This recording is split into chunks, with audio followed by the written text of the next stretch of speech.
Madame, Monsieur, bonsoir. Très heureuse de vous retrouver. Voici les titres de l'actualité de ce dimanche 11 mai.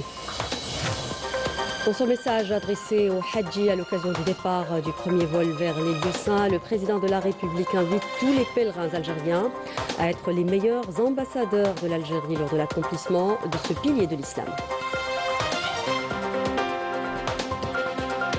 Et justement, le premier groupe de pèlerins algériens est arrivé ce dimanche à Médine en Arabie Saoudite. Tous les moyens permettant aux Hadji algériens d'accomplir ce rite dans les meilleures conditions ont été mobilisés. On en parle dans un instant.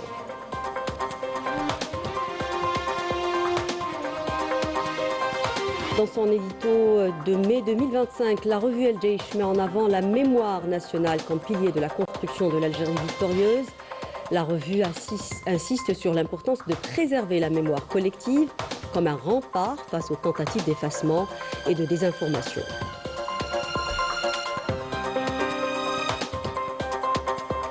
Les autorités algériennes demandent le rapatriement immédiat des agents français objets d'une affectation dans des conditions irrégulières après le constat de manquement flagrant et répété de la partie française au respect des procédures en vigueur.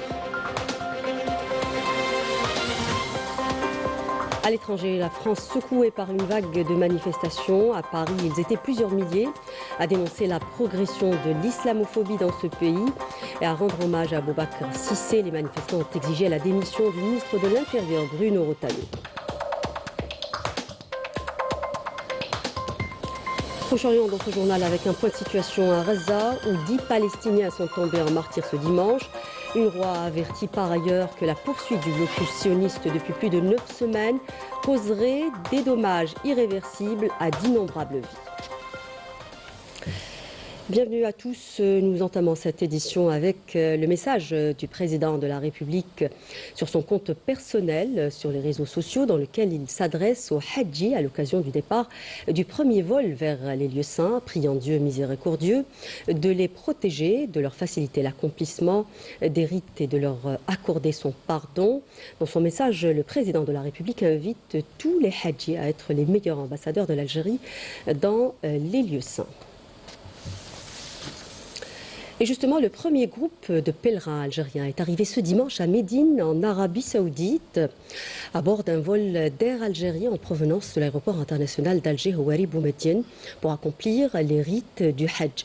La délégation algérienne composée de 250 Hadji a été accueillie par le consul général d'Algérie à Jeddah, qui a affirmé que tous les moyens permettant aux Algériens d'accomplir ce rite dans les meilleures conditions ont été mobilisés, nous dit Yamina Saïdji. Regarde. Le premier groupe de 250 Hadji algériens est arrivé ce matin à Médine, à bord d'un vol d'Air Algérie en provenance d'Alger, annonçant le lancement officiel de la saison du Hajj 2025. D'autres vols suivront à partir de 12 aéroports de différentes wilayas du pays. L'hébergement des pèlerins s'est déroulé de manière fluide et organisée. Aucun effort n'a été ménagé pour leur permettre d'accomplir les rites du Hajj dans les meilleures conditions. وتحية الرئيس نتاعنا تحية تبون وربي باقي يستر عليكم وعلى وليداتنا وربي ينوركم ورانا جينا في الحنين وجينا المدينة المنورة والله يحفظكم وليداتي ويحفظنا أجمعين. Nous sommes bien arrivés à Médine où un accueil chaleureux nous a été réservé. Que Dieu accepte notre pèlerinage. حجنا إن شاء الله. حج مبرورا وسعي مشكورا ونسأل الله عز وجل أن يعيدنا إلى أرض الوطن سالمين غانمين إن شاء الله. La délégation algérienne compte en plus des guides, des médecins, des agents de la protection civile et des imams. L'État algérien n'a ménagé aucun effort pour mobiliser tous les moyens permettant aux Hadji algériens d'accomplir le Hajj dans les meilleures conditions, tout en leur assurant le transport et l'hébergement en sus des différents aspects organisationnels liés à cette opération. Conformément aux orientations des hautes autorités du pays, les efforts déployés par le ministère des Affaires religieuses et des Waqf et l'Office national du Hajj ont permis l'augmentation chaque saison du quota du Hajj attribué aux Algériens et ont également permis la réussite de cette saison. Les Hadji ont pour leur part exprimé leur joie d'être arrivés au lieu saint pour accomplir les rites du Hajj cette année.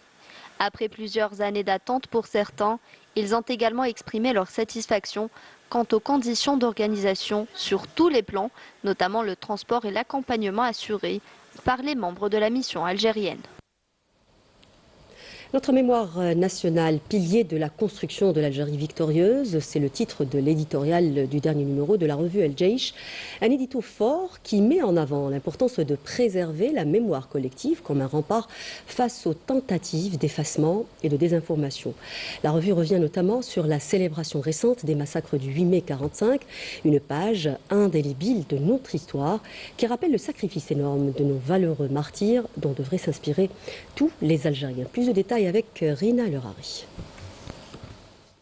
Dans son éditorial intitulé « Notre mémoire nationale, fondement de l'édification de l'Algérie victorieuse », la revue El Jaish revient sur la journée nationale de la mémoire, décrétée par le président de la République en 2020, en hommage à l'une des étapes glorieuses de l'histoire nationale, qui témoigne de la grandeur de la lutte et des sacrifices consentis par le peuple algérien. Le 8 mai 1945, dont le 80e anniversaire a été commémoré cette année. Ce jour-là, un crime contre l'humanité a été commis, écrit la revue El Jaish dans son édito, car il visait à étouffer la voix montante de la liberté, ainsi qu'à l'extermination d'un peuple, et demeurera à jamais une tache honteuse dans l'histoire de la France coloniale. Cette journée fut l'étincelle qui a alimenté l'éveil de la conscience des Algériens, aboutissant le 1er novembre 1954 au déclenchement de la plus grande révolution du XXe siècle, ajoute l'édito. Une révolution qui a donné à l'occupant haineux des leçons mémorables grâce à la détermination inébranlable du peuple algérien de s'affranchir, coûte que coûte, des chaînes de l'oppression. Cet anniversaire, rappelle l'édito, est également une occasion de renouveler le serment, de préserver le legs des chouhadas et d'enraciner les fondements de l'Algérie nouvelle victorieuse qui avance à pas sûrs vers la renaissance et le progrès. La revue El Jaish rappelle encore dans son édito que les réalisations indéniables accomplies jusque-là sont le fruit d'efforts acharnés, mettant l'intérêt suprême du pays au-dessus de tout, et qu'il nous appartient aujourd'hui, plus que jamais, de rassembler les forces et les volontés, car comme l'a souligné le président de la République dans son message à l'occasion du 80e anniversaire des massacres du 8 mai 1945, l'Algérie souveraine et fière aspire à davantage de développement porté par la volonté des patriotes sincères. Elle est déterminée à préserver sa place sur les plans régional et mondial, forte de son capital historique, d'un peuple pétri de courage et fidèle à l'esprit de novembre, affirmant que notre pays n'acceptera jamais que le dossier de la mémoire soit relégué à l'oubli et au déni. L'éditorial ajoute également qu'il est du devoir de tous, peuple et armée, de préserver la souveraineté nationale face à tous ceux qui tenteraient de la viser, d'attenter aux constantes nationales, à l'intégrité territoriale et à l'unité du peuple, en faisant barrage aux complots ourdis qui usent notamment de la désinformation et de la propagande destructrice pour saper la stabilité du pays. À ce propos, l'édito rappelle les déclarations du général d'armée Saïd Chengreha, ministre délégué auprès du ministère de la Défense nationale, chef d'état-major de l'ANP, lors de sa dernière visite dans la 4e région militaire, où il a souligné la nécessité de lutter contre la propagande mensongère utilisée comme une arme pour atteindre des objectifs politiques douteux, appelant le peuple algérien à faire preuve de vigilance et d'engagement patriotique pour déjouer les plans sournois qui visent l'Algérie. L'édito de la revue El Jaish conclut en rappelant que l'engagement pris par les enfants de l'Algérie de suivre la voie de leurs aînés restera à jamais un credo ancré dans le but de préserver la liberté dont ils sont fiers et un respect que rien ne saurait ternir. Objectif pour lequel œuvre sans relâche l'armée nationale populaire, digne héritière de l'armée de libération nationale, en poursuivant le développement de toutes ses composantes et en demeurant fièrement attachée aux principes et constantes de la glorieuse révolution de novembre et aux nobles valeurs nationales. Nous le disions en titre, les autorités algériennes ont demandé au chargé d'affaires de l'ambassade de France en Algérie, reçu ce dimanche au siège du ministère des Affaires étrangères, que les agents français, objet d'une affectation dans des conditions irrégulières, fassent l'objet d'un rapatriement immédiat vers leur pays d'origine. De sources informées, nous avons appris que le chargé d'affaires de l'ambassade de France en Algérie a été reçu ce jour, 11 mai 2025, au siège du ministère des Affaires étrangères. Cette convocation aux diplomates français serait intervenue après le constat de manquement flagrant et répété de la partie française au respect des procédures consacrées en matière d'affectation d'agents auprès des représentations diplomatiques et consulaires françaises en Algérie. En effet, sur la période récente, il aurait été constaté par les services compétents algérien l'affectation de pas moins de 15 agents français devant assumer des fonctions diplomatiques ou consulaires sans que ces affectations n'aient fait au préalable l'objet ni de notification officielle ni de demande d'accréditation appropriée comme l'exigent les procédures en vigueur. Ces agents titulaires auparavant de passeports de service se sont vus accorder des passeports diplomatiques pour faciliter davantage leur entrée en Algérie. En outre, et comme il a déjà été fait état, cette liste incluait 2 agents relevant du ministère français de l'Intérieur et devant manifestement suppléer partiellement à ceux qui ont été récemment déclarés persona non grata.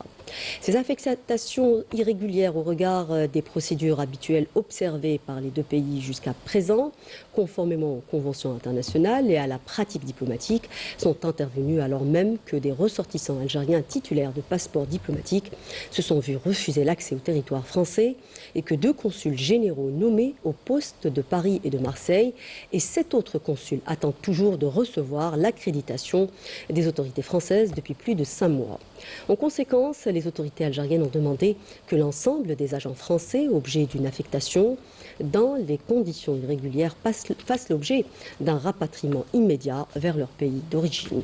Fin du communiqué.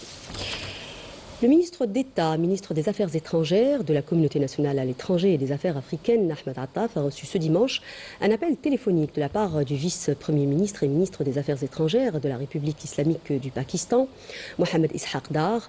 À cette occasion, le ministre pakistanais a informé son homologue algérien des derniers développements dans la région du sous-continent indien, notamment des conditions ayant permis la conclusion d'un accord de cessez-le-feu entre le Pakistan et l'Inde dans le but d'apaiser la situation et d'éviter toute escalade susceptible de compromettre la sécurité et la stabilité des 2 pays, ainsi que toute la région. De son côté, Ahmed Attaf a salué cet accord, exprimant la satisfaction de l'Algérie à cet égard et rendant hommage aux efforts de médiation déployés pour sa concrétisation, mettant en avant la primauté de la diplomatie et du dialogue sur la logique de tension et d'affrontement. Ahmed Attaf a également exprimé l'espoir de l'Algérie de voir cette étape consolidée et renforcée dans les prochains jours afin d'ouvrir la voie à l'établissement des bases d'une paix durable, juste et définitive entre les 2 pays voisins dans l'intérêt de leurs peuples respectifs et au bénéfice de la sécurité et de la stabilité de l'ensemble de la région. Le ministre d'État, ministre des Affaires étrangères et la communauté nationale à l'étranger et des Affaires africaines, Ahmed Attaf, a reçu également un appel téléphonique du ministre des Relations internationales de la République bolivarienne du Venezuela, Iván Gil Pinto. L'appel a permis aux 2 parties d'évoquer les relations excellentes qui lient les 2 pays, notamment dans leur volet politique et économique. Les 2 ministres ont salué la dynamique que connaissent les relations bilatérales et qui vient concrétiser la volonté des dirigeants des 2 pays. Cet échange a été également l'occasion de partager les points de vue concernant les préparatifs de la prochaine réunion de la commission de coopération algéro-vénézuélienne prévue cet été à Alger. Le président de la Cour constitutionnelle, Omar Belhadj, a reçu ce dimanche à Alger une délégation de la Cour constitutionnelle de la République du Zimbabwe, conduite par le juge en chef et président de la Cour constitutionnelle et de la Cour suprême, Luc Malaba, en visite de travail en Algérie jusqu'au 13 mai prochain. Une visite qui vise à débattre des voies et moyens de promouvoir la coopération et la concertation entre la Cour constitutionnelle algérienne et son homologue zimbabwéenne, et ce dans les différents domaines de la justice constitutionnelle. La rencontre a permis d'examiner les moyens de renforcer la coopération institutionnelle et l'échange d'expertise. Nous lisions en titre la France secouée par une vague de manifestations ce dimanche. Plusieurs milliers de manifestants ont défilé à Paris et dans d'autres villes du pays pour dénoncer la progression de l'islamophobie en France et rendre hommage à Aboubakr Cissé, le jeune Malien tué dans une mosquée du sud de la France. Les manifestants ont exigé la démission de Bruno Retailleau et rejeté sa politique d'extrême droite, nous dit Afaf Louchette dans ce papier.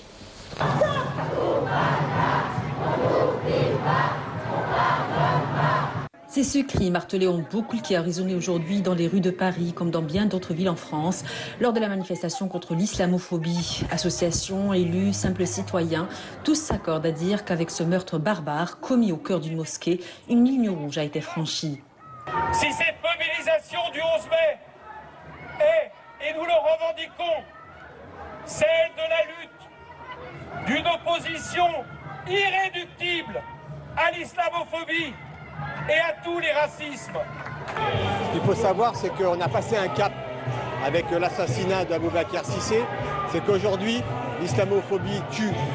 Et on a des ministres et un gouvernement qui jouent avec l'extrême droite et qui, en faisant la courte échelle à l'extrême droite, avec leur surenchère raciste, devient l'extrême droite. Donc ici, il y a un danger immense. On l'a vu, des discours islamophobes par des politiques, par des médias comme CNews, par le gouvernement. Et aujourd'hui, on se retrouve avec un frère, Aboubacar, qui apprenait la prière à quelqu'un et qui s'est fait assassiner. Voilà ce que c'est l'islamophobie. C'est un appel à la haine qui amène à des meurtres. 5 ans après la première marche contre l'islamophobie, nous devons à nouveau marcher, parce que dans notre pays, il y a eu un assassinat islamophobe. Je pense évidemment à Aboubacar Cissé, parce que nous avons un ministre de l'Intérieur, Bruno Retailleau, qui ne cesse d'attiser la haine contre les musulmanes et les musulmans, qui crie à bas le voile devant une foule galvanisée. La conséquence, c'est que 2 femmes, ces dernières semaines, se sont vues arracher leur voile. Il faut aujourd'hui se mobiliser, faire en sorte que l'islamophobie cesse, que les musulmanes et les musulmans de ce pays puissent être protégés. Ils sont ici, chez eux en France, et ils seront toujours à nos côtés. Et les chiffres parlent d'eux-mêmes. Plus de 72% d'actes islamophobes recensés sur les 3 premiers mois de l'année, selon le ministère de l'Intérieur, qui n'utilise pas ce terme. Mais peu importe la terminologie choisie, le sentiment d'insécurité, lui, est grandissant chez des millions de Français de confession musulmane. Mais c'est la faute, si je puis dire, du gouvernement, qui n'arrête pas de critiquer l'islam, qui met l'islamophobie au centre de sa politique, qui divise le peuple français. Les politiques qui participent à l'islamophobie en ne prononçant pas ces mots mettent en difficulté la communauté musulmane. Il y a une ambiance relativement délétère et je pense que la communauté aujourd'hui se sent stigmatisée, elle ne se sent pas soutenue par le gouvernement. Sur les plateaux télé, on voit passer en boucle des messages islamophobes. Pourtant, face à cet acte, certains persistent à nier un négationnisme de l'islamophobie porté notamment dans les rangs de l'extrême droite et leurs alliés parlementaires. Je suis convaincu que les rares agressions contre les musulmans sont aussi nourries par une peur rationnelle de l'islamisme. Le terme d'islamophobie est en ce sens complètement inapproprié et il serait plus juste de parler d'islamo-sceptique. Faux, rétorque le dernier rapport du collectif contre l'islamophobie en Europe. Il révèle que plus de la moitié des actes discriminatoires sont liés aux institutions elles-mêmes. Des chiffres que certains préfèrent ignorer, comme ils ignorent le poids des discours de haine qu'une foule immense est venue aujourd'hui dénoncer à visage découvert. Au Mali, la suspension des activités des partis politiques et des associations à caractère politique par la junte au pouvoir suscite l'indignation de la coalition d'opposition au Mali qui a annoncé le rejet catégorique de cette décision. Une décision considérée comme une restriction supplémentaire à toute expression d'opposition, nous dit Rina Lerari. Regardez. Au Mali, le dernier clou vient d'être enfoncé dans le cercueil de la vie démocratique. La junte militaire au pouvoir a suspendu les activités de tous les partis politiques du pays. Assimi Goïta, de par sa décision unilatérale, menace le multipartisme et met l'accent sur l'avenir politique incertain du pays et sur les droits des Maliens à s'exprimer librement. Clairement, il y a une atteinte grave aux libertés individuelles, aux libertés collectives des Maliens. Et je trouve ça dommage, d'autant plus qu'on arrive jusqu'à instrumentaliser les populations les unes contre les autres, à instrumentaliser les forces de l'ordre. Pourtant, ce que les démocrates cherchent, c'est juste à faire un meeting pour parler entre eux. Gouvernant par la force, la junte au pouvoir continue de confisquer les libertés fondamentales du peuple malien. Les manifestations pacifiques sont réprimées et les voix dissidentes réduites au silence. Un nouveau cap dans une dérive autoritaire visant à enterrer toute forme d'opposition. Aujourd'hui, on est devant une situation où la liberté d'expression, la liberté d'opinion, la liberté de manifestation a pris un coup. Il faut laisser l'opinion s'exprimer afin d'amorcer le développement de ce pays. Parce qu'il y a d'autres choses, hein, je veux dire, d'autres situations qu'il faut véritablement régler que de suspendre les partis politiques qui constituent en réalité un contrepoids nécessaire quand même pour la bonne gouvernance. En éradiquant les partis politiques, Goïta ne se contente pas uniquement de suspendre la démocratie, il l'efface et avec elle, l'espoir d'un retour à l'ordre constitutionnel et d'un avenir dirigé par le peuple malien. Et pour étouffer toute voix dissidente, le régime putschiste au Mali a eu recours ces dernières 48 heures à des enlèvements et des agressions d'hommes politiques opposés aux autorités militaires de transition. Il s'agit notamment d'El-Béchir Thiam, jeune militant du parti Yelma, enlevé jeudi à Kati, ville garnison proche de Bamako et fief des militaires au pouvoir. Al-Hassan Abba, secrétaire général du parti Codem et vice-président de la coalition d'opposition, en plus de l'ancien député de Koundam, de la région de Tombouctou, réputé pour son franc-parler. Il fait partie des rares figures politiques à avoir continué de plaider régulièrement pour le retour à l'ordre constitutionnel dans les médias maliens. Il y a 52 ans, depuis la création du Front Polisario, le représentant unique et légitime du peuple sahraoui, le 10 mai 1973, naissait le Front Polisario qui entama la lutte armée pour affirmer l'attachement du peuple sahraoui à sa juste cause et annoncer la rupture avec une période de domination coloniale. Cet anniversaire intervient cette année dans un contexte marqué par la poursuite de la lutte armée contre l'occupant marocain et des acquis politiques et diplomatiques en faveur de la cause sahraoui, nous dit Yannis Saïd Belkacem. Regardez. Le peuple sahraoui mène depuis plus de 50 ans une lutte acharnée pour son droit à l'autodétermination. De la fondation du Front Polisario en mai 1973 à la proclamation de la République arabe sahraoui démocratique en 1976, ce combat est devenu le symbole d'une résistance face à l'occupation. Dans les camps, sur la scène politique et dans les territoires occupés, les Sahraouis continuent de défendre leur cause avec conviction. Depuis 1973 et malgré toutes les conspirations, le peuple sahraoui a poursuivi sa lutte durant plus de 52 années avec des sacrifices immenses. Après 52 ans d'action nationale, de construction et de structuration du mouvement, celui-ci a honoré ses engagements en fondant un projet national avec tous les fondements nécessaires. C'est une commémoration unificatrice pour le peuple sahraoui et pour son représentant légitime, le Front Polisario, qui a imposé son existence, laquelle constitue l'objectif premier du Front populaire de libération de la Saqiya al-Hamra et du Rio de Oro. Malgré l'exil, malgré le silence de certaines puissances, le peuple sahraoui a construit un État en devenir, fondé sur des institutions solides, une volonté populaire forte et une légitimité historique incontestable. Chaque reconnaissance officielle vient renforcer une détermination qui ne faiblit pas.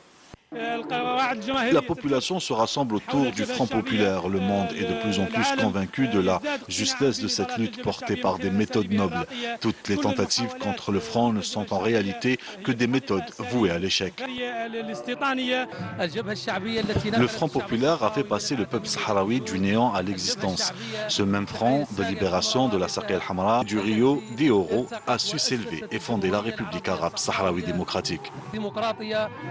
À l'occasion de cette commémoration, les Sahraouis réaffirment leur attachement indéfectible à leur droit, à la liberté. Leur message est clair, tant que le peuple sahraoui ne sera pas libre, sa lutte continuera. Situation à Gaza, au moins 10 Palestiniens dont 4 enfants sont tombés en martyrs ce dimanche dans des bombardements par l'armée sioniste de tentes abritant des personnes déplacées dans la ville de Khan Younes. De nombreux Palestiniens décèdent aussi de famine et d'absence de soins. L'UNRWA a averti que la poursuite du blocus humanitaire sioniste dans la bande de Gaza depuis plus de 9 semaines cause des dommages irréversibles à d'innombrables vies. Yasmine Moussaoudi. La ville de Khan Younes et le village d'El Mawassi dans le sud de la bande de Gaza ont été ciblés par l'aviation d'occupation sioniste depuis les premières heures de la journée. Ciblant notamment 3 tentes abritant des dizaines de déplacés, tuant 8 personnes, dont 4 enfants âgés de 2 à 5 ans et 2 femmes. Cet après-midi, un groupe de civils a été ciblé par un bombardement sioniste au nord de la ville de Gaza, faisant 1 martyr et 3 blessés. Selon les autorités sanitaires palestiniennes, les corps de 19 martyrs et 81 blessés sont arrivés dans les hôpitaux de Gaza au cours des dernières 24 heures. Depuis la reprise des attaques le 18 mars dernier, plus de 2700 Palestiniens ont été tués et plus de 7500 ont été blessés. La situation humanitaire a atteint un niveau critique.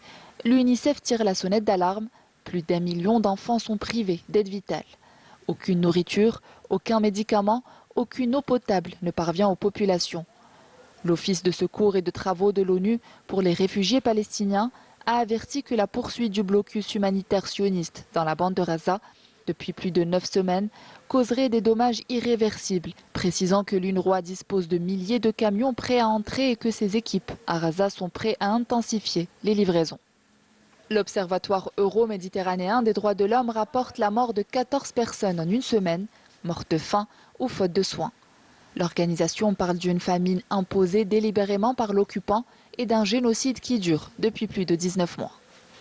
L'Observatoire dénonce une famine organisée et accuse l'armée d'occupation sioniste d'utiliser le blocus comme un moyen de pression en ciblant délibérément les civils par la privation.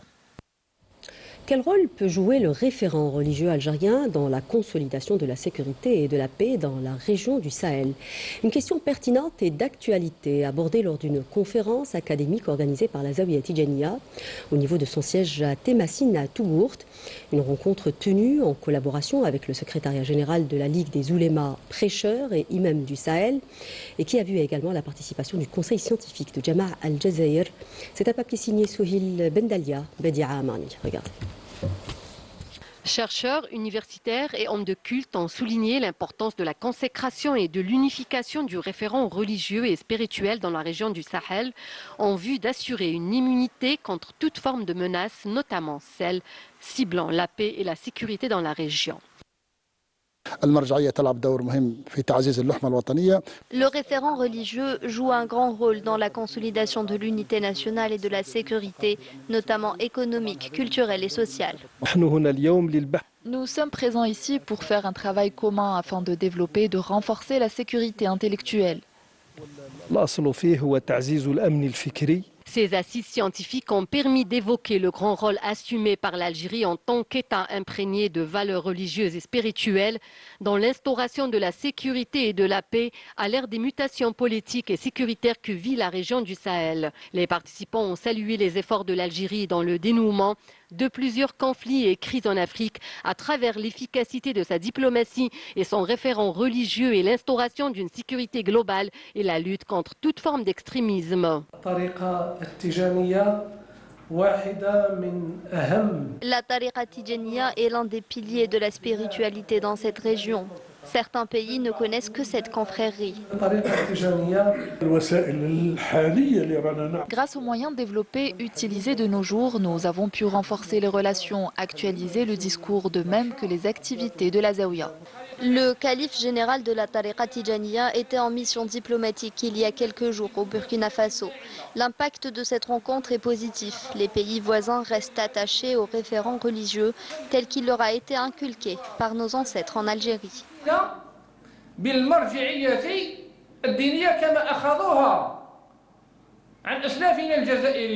Les experts se sont félicités du poids de la diplomatie religieuse de l'Algérie dans le dénouement des conflits régionaux et le renforcement de la paix sociale avec les perturbations croissantes que connaît la région.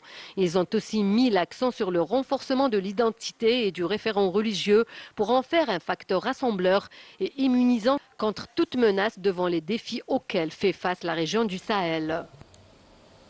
Clôture ce dimanche des travaux du Forum africain d'investissement et du commerce, un événement organisé par le Centre arabo-africain pour l'investissement et le développement avec la participation de 43 pays et plus d'1 millier d'opérateurs économiques. Rendez-vous incontournable puisqu'il permet la création de véritables connexions entre les investisseurs du continent.